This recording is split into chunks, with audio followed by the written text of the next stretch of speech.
Bom, vamos para outro exemplo que eu dei em sala de aula, mas é bom para a gente recapitular e ver como é que funciona.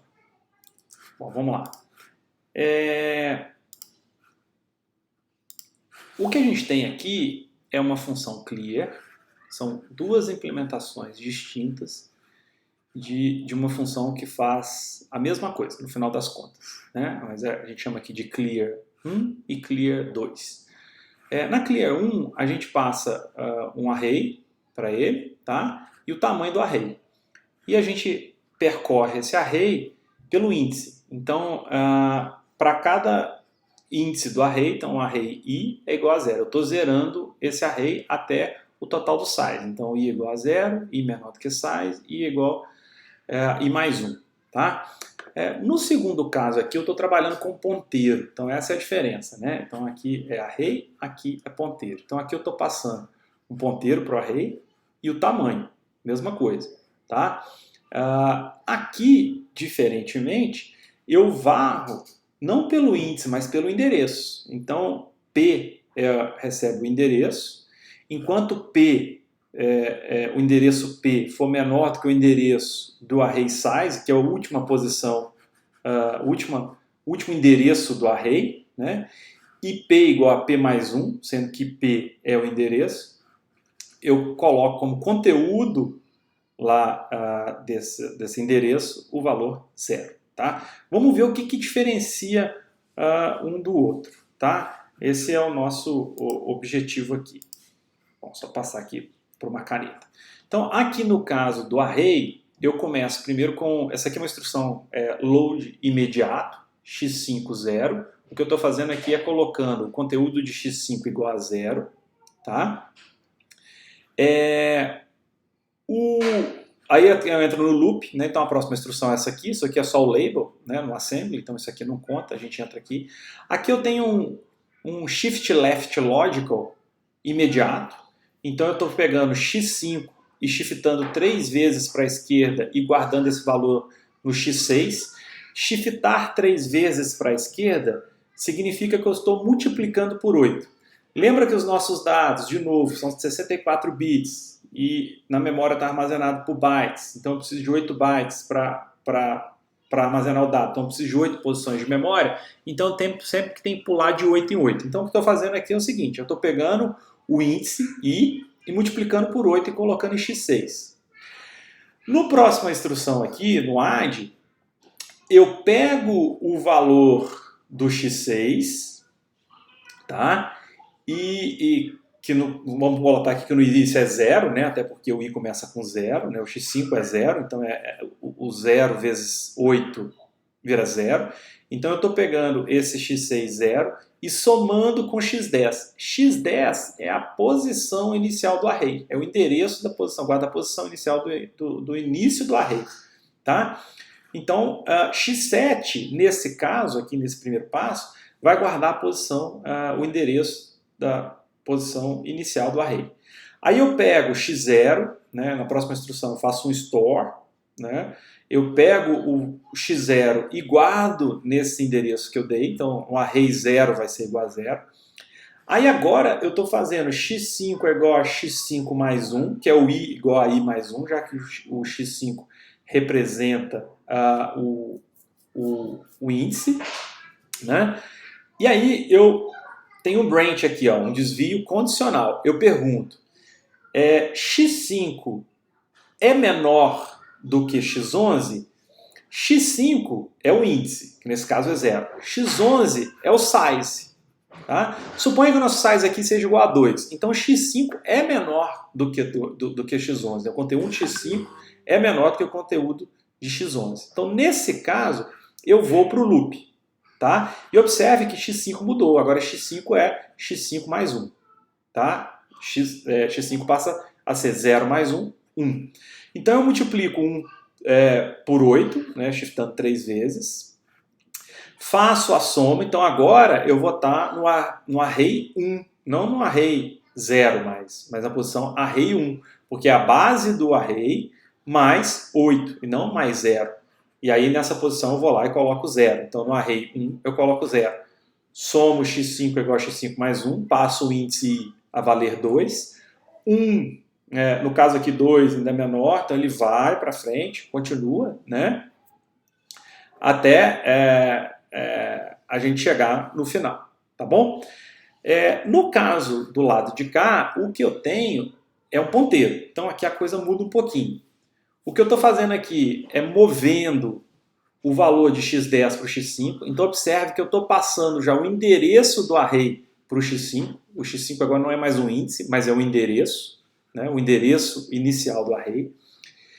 Eu shifto de novo para a esquerda 3 vezes para multiplicar por 8 o valor de x11 por 3. x11 é o size, tá? Então eu estou pegando o tamanho multiplicando por 3 e somo, e guardo em x6. Depois eu pego esse valor e somo com a base do endereço, da base do array. Então eu tenho o endereço base do array, mais a quantidade de endereços, total de endereços que ele tem. Então vai me dar o endereço final, tá? E guardo isso em x7. Agora eu entro no loop, tá? Então agora eu faço um store de x0 em x5, tá? E x5 agora a gente já sabe, é a posição inicial do nosso array, tá? Então eu coloco lá. Agora eu faço, em vez de eu fazer x5 igual a x5 mais 1, eu tenho que fazer que x5 é igual a x5 mais 8, porque x5 agora não é um índice mais, mas é um endereço. Então o endereço é endereço mais 8, para eu poder ir para a próxima posição. Aí eu pergunto se o endereço que eu tenho agora é menor do que o endereço final, que vai ser do tamanho do array final. No caso não é, né? Eu volto para cá e faço de novo até eu chegar ao valor final, tá? Qual que é a diferença dos dois? Os dois fazem a mesma coisa. Aqui com índice, aqui com ponteiro. Uma diferença muito interessante aqui. Vamos supor que eu tenha que fazer esse loop aqui 100 vezes, tá? Meu tamanho é 100, né? De 0 a 99, tá? Então, quantas instruções eu tenho que executar no modo array? Eu vou ter que executar 1, 2, 3, 4, 5 instruções 100 vezes, porque eu vou ter que passar por esse loop aqui 100 vezes, tá? E tem que executar essa instrução aqui uma vez. Então vai ser, no total aqui, 501 instruções. Tá? 5 vezes 100, mais 1. 501 instruções. No modo ponteiro, tem uma diferença. Eu tenho menos instruções a ser executada dentro do loop. Então, na verdade, eu olho aqui no loop, ó, eu tenho só 3 instruções. Então, eu tenho isso aqui 100 vezes, igual lá do outro lado. Então, é 100 vezes 3. E eu tenho essas 3 instruções aqui, ó. Tá? Então, mais 3. Então, no final das contas, aqui eu vou ter 303 instruções para ser executadas. Então, ou seja, são 2 códigos que fazem a mesma coisa no final, mas a maneira, né, a experiência do programador em entender como a máquina funciona faz com que esse exemplo aqui seja muito mais rápido do que nesse caso aqui. Ok? Bom, vamos adiante. Como é que eu traduzo um programa? Né? A gente já falou um pouquinho, né, que a ideia é eu transformar um código em alto nível, que é muito mais fácil em termos de abstração para uma pessoa trabalhar, porque está próximo do nosso raciocínio como humano, para o código da máquina. Só que o código da máquina são zeros e uns, binários, o que é muito difícil para nós trabalharmos. Né? Então você tem esse nível de abstração aí. Mas eu tenho que fazer essa tradução. Né? Então o que eu tenho é, no nosso caso aqui, um programa em C, por exemplo, e o que eu faço é passar esse programa em C pelo compilador. Esse compilador, então, traduz do alto nível para a linguagem assembly. A gente sabe que o assembly ainda não é a linguagem da máquina. Então, para isso, eu ainda tenho que passar pelo montador, né, o assembler, né, por isso a linguagem chamada assembly, né, de montagem, a linguagem de montagem. E E aí eu vou criar o que a gente chama de objeto. Tá? É um módulo em linguagem de máquina, objeto. Tá?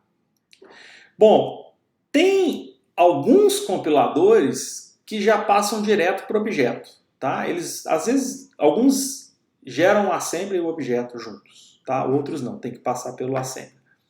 Bom, depois que eu tenho o objeto pronto, eu ainda tenho que passar pelo linkador que vai fazer a linkagem dinâmica com bibliotecas externas que eu tenho. Muitas vezes, né, vocês sabem disso, vocês programam bastante nos trabalhos de vocês, eu reaproveito código gerado por outra pessoa, que já gerou o objeto, né? Gerou lá a biblioteca que está em formato de objeto, né?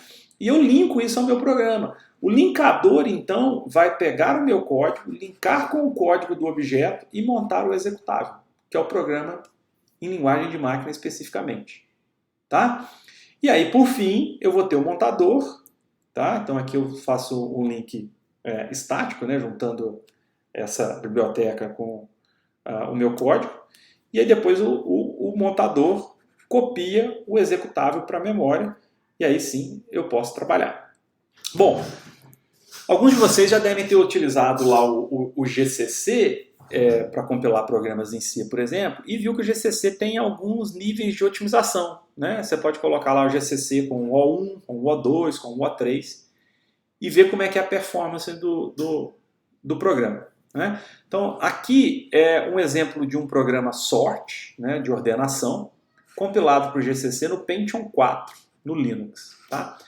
Se eu uso o GCC sem nenhuma otimização, o GCC puro, eu vou usar ele como base. Então eu vou considerar a performance dele, o desempenho dele como base. Então eu vou falar que é o 1. Se eu uso a otimização 1, o meu desempenho melhora mais de 2 vezes. Né?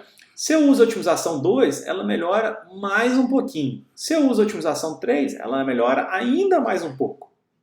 Tá? O que está acontecendo nessas otimizações? Olha que interessante, quando eu pego o código em C do sort e compilo lá sem nenhuma otimização, esse aqui que tem o valor base, eu tenho mais de 11 mil instruções, mais de 120, mais de 110 mil instruções, perdão, né? Próximo aqui de 120 mil instruções, né? É o instruction count, né? O número de instruções. Quando eu faço a otimização O1, cai para menos de 40 mil instruções. Né? É isso que a otimização fez. Na otimização 2, também diminuiu bastante. Observe que eu tenho que ir por volta de 40 mil, mas eu tenho mais do que a O1. E a O3, eu ainda tenho um pouco mais do que a O2. Mas aí fica um pouco estranho, né? Porque se a gente olha aqui nesse gráfico, a gente vê que o O3 é um pouquinho melhor que o O2, que é um pouquinho melhor que o O1. Mas o número de instruções, comparando os três, está aumentando. Só que o que aconteceu foi que o compilador foi esperto o suficiente para usar instruções diferentes. Então, a máquina, a O1, apesar de ter menos instruções, o número de ciclos por instruções é algo entre 1,5 e 2. A O2 é algo entre 1,5 e 2, mas abaixo da O1. E por fim, a O3 é abaixo de 1,5 ciclos por instruções. Então, apesar de eu ter mais instruções, eu tenho o número de ciclos por instruções menor. Né? Se eu multiplico o número de instruções pelo ciclos por instruções, eu tenho o número de ciclos finais, que é o que eu estou aqui. Né? Então, no caso do sem otimização nenhuma, eu tenho por volta de 160 mil ciclos, o que é bem razoável, porque eu tinha aqui 120 mil, 110, pouco mais de 110, 115 mil instruções, multiplico por 1,4, alguma coisa assim, deu esse valor aqui de 160 mil. Né? Aqui no caso do O2, vamos pegar aqui, que ele tinha 40 mil, né? 40 mil vezes 1,6, 1,7 deu um pouco mais de 60 mil. Né? E assim por diante. Tá? Então, eu posso usar, para o mesmo código de alto nível, eu também posso usar códigos assembly diferentes, né? Que pode me dar um desempenho maior ou melhor. E isso vai depender do compilador. Então isso é muito importante na hora lá de desenvolver o compilador e otimizar o compilador. Tá? Aqui uma comparação do RISC-V com o MIPS, né? Lembrando que o RISC-V é uma versão mais moderna de uma máquina de uma arquitetura RISC. O MIPS também foi uma arquitetura RISC muito famosa, muito utilizada no passado, né? Mas a gente vê que tem algumas diferenças. Então vamos pegar a instrução tipo R, que a gente viu anteriormente. O opcode ficava aqui no canto direito com 7 bits, né? Depois eu tinha um registrador de destino, funct3, o rs1, o rs2 e o funct7.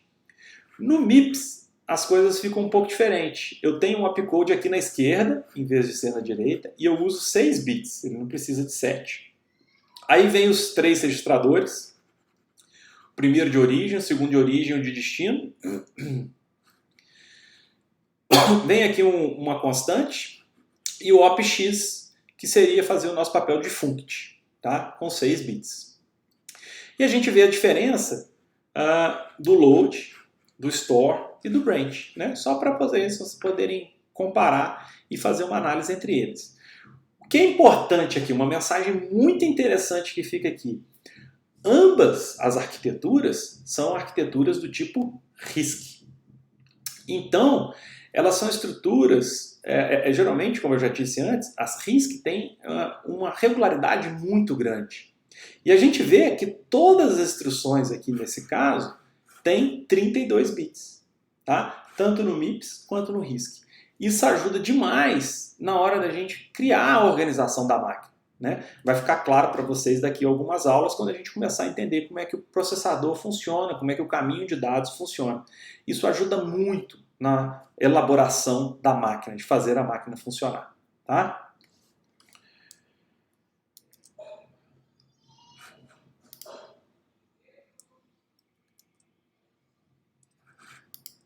Bom, paro aqui e já venho com o próximo vídeo em instantes.